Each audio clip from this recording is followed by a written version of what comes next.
ಕಳೆದ 2-3 ದಿನಗಳಿಂದ ನಿರಂತರವಾಗಿ ಬಳ್ಳಾರಿಯಲ್ಲಿ ಮಳೆಯಾಗ್ತಾ ಇದೆ. ಜಿಲ್ಲೆಯ ಕೆಲವು ಕಡೆಗಳಲ್ಲಿ ಹಳ್ಳ ಕೊಳ್ಳಗಳು ತುಂಬಿ ಹರಿಯುತ್ತಿವೆ. ಸಿರಗುಪ್ಪ ತಾಲೂಕಿನ ರಾರಾವಿ ಗ್ರಾಮದ ಕುರುವಳ್ಳಿ ರಸ್ತೆಗೆ ಬರುವ ಯಲ್ಲಮ್ಮನ ಹಳ್ಳ ತುಂಬಿ ಹರಿಯುತ್ತಿದೆ. ಸೀಮಾಂಧ್ರದಲ್ಲೂ ಕೂಡ ಮಳೆ ಸುರಿತಾ ಇರೋದ್ರಿಂದ ಯಲ್ಲಮ್ಮನ ಹಳ್ಳಕ್ಕೆ ಸಾಕಷ್ಟು ನೀರು ಹರಿದು ಬರ್ತಾ ಇದೆ. ಯಲ್ಲಮ್ಮನ ಹಳ್ಳದ ಸೇತುವೆ ಮುಳುಗಡೆಯಾಗಿದೆ. ಕರ್ನಾಟಕ ಆಂಧ್ರಕ್ಕೆ ಸಂಪರ್ಕ ಬಂದ್ ಆಗಿದೆ. 8ರಿಂದ 10 ಗ್ರಾಮಗಳ ಜನರಿಗೆ ಸಮಸ್ಯೆ ಉಂಟಾಗಿದೆ.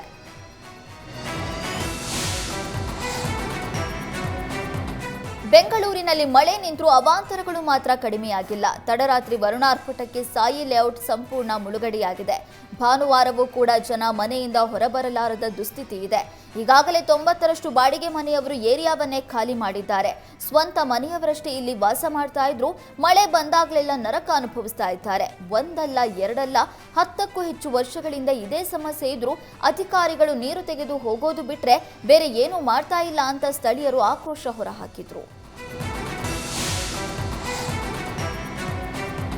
ರಾಯಚೂರಿನಲ್ಲಿ ಗುಡುಗು ಸಹಿತ ಭಾರೀ ಮಳೆಯಾಗಿದೆ. ಅಕಾಲಿಕ ಮಳೆಗೆ ಭತ್ತ ಬೆಳೆ ಸಂಪೂರ್ಣ ಹಾಳಾಗಿ ಹೋಗಿದೆ. ಕಟಾವು ಮಾಡಿ ಒಣಗಲು ಹಾಕಿದ್ದ ಭತ್ತಕ್ಕೆ ಮಳೆ ನೀರು ನುಗ್ಗಿ ರೈತರು ಕಂಗಾಲಾಗಿ ಹೋಗಿದ್ದಾರೆ. ಸಿಂಧನೂರು ಸುತ್ತಮುತ್ತ ಅನ್ನದಾತರು ವರುಣಾರ್ಪಟಕ್ಕೆ ತತ್ತರಿಸಿದ್ದಾರೆ. ಕಳೆದ 6 ತಿಂಗಳಿಂದ ಕಷ್ಟಪಟ್ಟು ಬೆಳೆ ಬೆಳೆದಿದ್ರು. ಆದರೆ ಏಕಾಏಕಿ ಬಂದ ಮಳೆಗೆ ಕಣ್ಮುಂದೆ ಇಡೀ ಬೆಳೆ ನಾಶವಾಗಿದೆ. ಇನ್ನು ಬೆಳೆ ಹಾನಿಗೆ ಸರ್ಕಾರ ಕೂಡಲೇ ಪರಿಹಾರ ನೀಡಬೇಕು ಅಂತ ರೈತರು ಆಗ್ರಹಿಸಿದ್ದಾರೆ. ಚಿಕ್ಕಮಗಳೂರಿನಲ್ಲಿ ಮಳೆಯ ಅಬ್ಬರಕ್ಕೆ ಜನ ತತ್ತರಿಸಿದ್ದಾರೆ. ಕಳೆದ 15 ದಿನಗಳಿಂದ ಸುರಿತಾ ಇರುವ ಮಳೆಯಿಂದ ಜಿಲ್ಲೆಯ ಹಲವು ಗ್ರಾಮಗಳಲ್ಲಿ ಅವಾಂತರವೇ ಸೃಷ್ಟಿಯಾಗಿದೆ.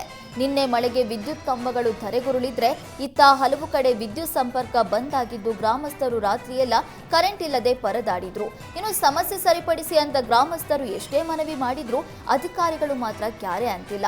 ಹೀಗಾಗಿ ಜನ ಆಕ್ರೋಶ ಹೊರಹಾಕಿದ್ರು.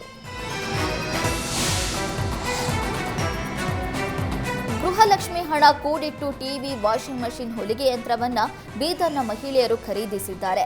ಬಸವ ಕಲ್ಯಾಣ ನಗರದ ತ್ರಿಪುರಾಂತ ನಿವಾಸಿ ಸುಹಾಸಿನಿ ಬಾಬು ಹೊಲಿಗೆ ಯಂತ್ರವನ್ನ ಖರೀದಿಸಿ ಜೀವನ ನಡೆಸ್ತಾ ಇದ್ದಾರೆ. ಶೋಭಾ ಶಿವಾಜಿ ಟಿವಿ ಹಾಗೂ ಸುನಂದ ವಾಷಿಂಗ್ ಮಷಿನ್ ಖರೀದಿಸಿದ್ದಾರೆ. ಕುಟುಂಬಕ್ಕೆ ಅನುಕೂಲವಾಗುವ ಯಂತ್ರೋಪಕರಣಗಳನ್ನು ಖರೀದಿಸಿ ಗಮನ ಸೆಳೆದಿದ್ದಾರೆ. ಗೃಹಲಕ್ಷ್ಮಿಯರಿಗೆ ಮಾಜಿ ಎಂಎಲ್ಸಿ ವಿಜಯ್ ಸಿಂಗ್ ಸನ್ಮಾನಿಸಿದ್ರು.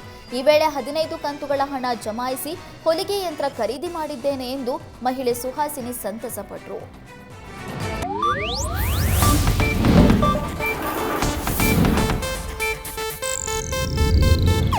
ಇದು ಏಷ್ಯಾನೆಟ್ ನ್ಯೂಸ್ ನೆಟ್ವರ್ಕ್ ಪ್ರಸ್ತುತಿ.